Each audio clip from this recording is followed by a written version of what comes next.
And he entered again into the synagogue, and there was a man there which he had a withered hand. And they watched him, whether he would heal him on the Sabbath day, that they might accuse him. And he saith unto the man which had the withered hand, Stand forth.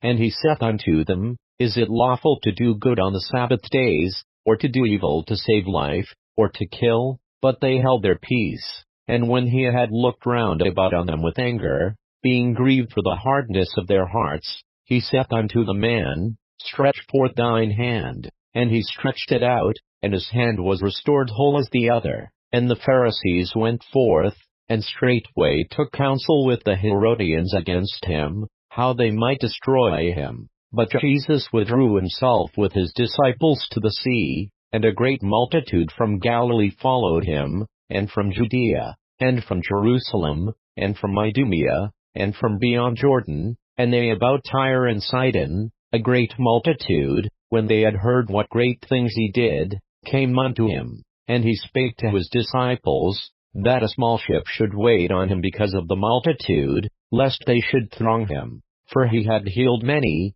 insomuch that they pressed upon him for to touch him, as many as had plagues, and unclean spirits, when they saw him, fell down before him, and cried, saying, Thou art the Son of God. And he straitly charged them that they should not make him known. And he goeth up into a mountain, and calleth unto him whom he would, and they came unto him. And he ordained 12, that they should be with him, and that he might send them forth to preach, and to have power to heal sicknesses, and to cast out devils.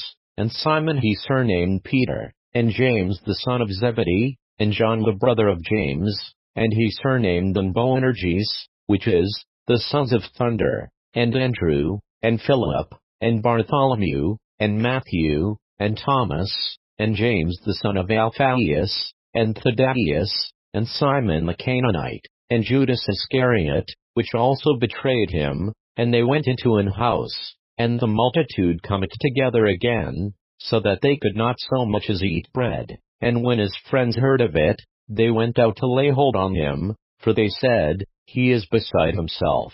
And the scribes which came down from Jerusalem said, He hath Beelzebub, and by the prince of the devils casteth he out devils. And he called them unto him, and said unto them in parables, How can Satan cast out Satan? And if a kingdom be divided against itself, that kingdom cannot stand. And if a house be divided against itself, that house cannot stand. And if Satan rise up against himself, and be divided, he cannot stand, but hath an end. No man can enter into a strong man's house, and spoil his goods, except he will first bind the strong man, and then he will spoil his house. Verily I say unto you, all sins shall be forgiven unto the sons of men, and blasphemies wherewithsoever they shall blaspheme. But he that shall blaspheme against the Holy Ghost hath never forgiveness, but is in danger of eternal damnation, because they said, He hath an unclean spirit.